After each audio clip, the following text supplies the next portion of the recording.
Welcome back to our final nursing tutorial YouTube channel. In this class, we are going to discuss with another topic, that is pneumonia. We'll see actually what is pneumonia. Here, first and foremost, we'll see the definition. What is the meaning of pneumonia? That is, here, inflammation of the lung tissue. Inflammation of the lung tissue typically caused by infection. Here, inflammation of what?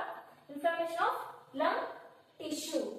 Here, it is caused by the bacteria and characterized by fluid-filled alveoli.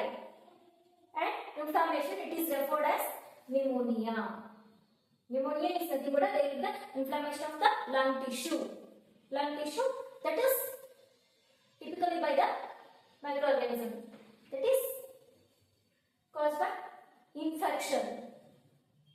And then next we'll see the causes for pneumonia. Here bacteria is the main cause. That is Streptococcus pneumonia and then Haemophilus influenza. Bacteria, Streptococcus pneumonia and then Haemophilus influenza and then viruses like respiratory syncytial virus. That is simple. RSV, that is virus, and then aspiration, that is inhaling food, liquids or vomit into the lungs. And then chemical irritants. Chemical irritant is also one of the cause for pneumonia. That is inhaling of toxic fumes or substances. These are the causes for pneumonia. Next we will see the pathophysiology.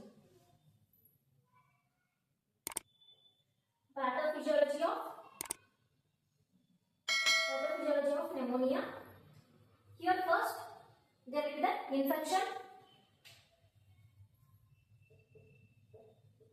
infection. What happens here? Infection.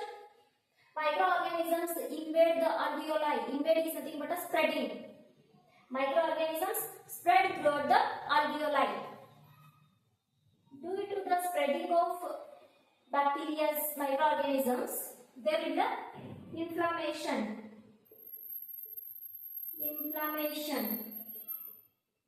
Immune response leads to, that is inflammation in the sense, immune response leads to fluid accumulation and consolidation. Fluid accumulation in the alveoli and consolidation.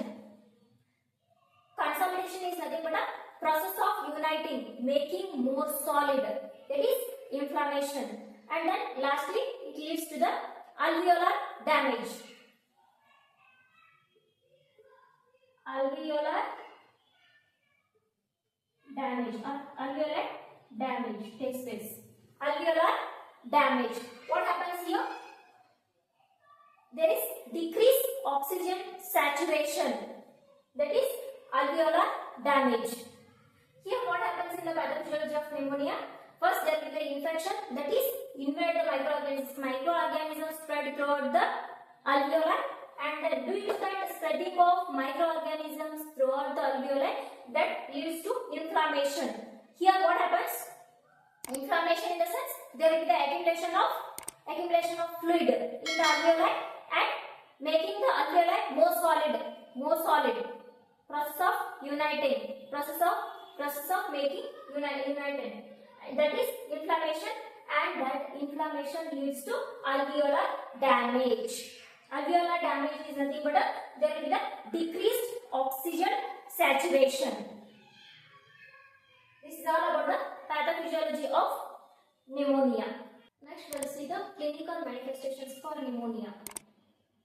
Fever and chills, cough, chest pain, fatigue, that is tiredness, physical loss, temporary loss of strength, and then shortness of breath.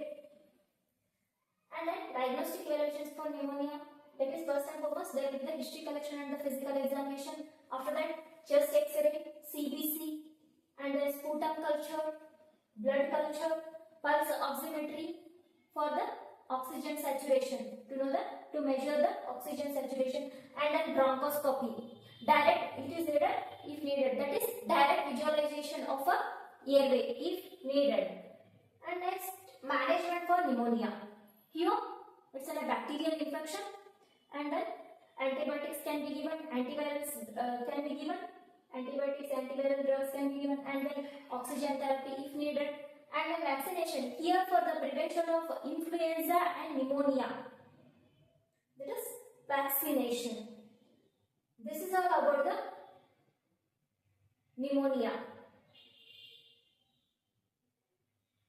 I hope you all are clear with the topic. Please like, share and subscribe to my YouTube channel for the more topics. Thank you for watching.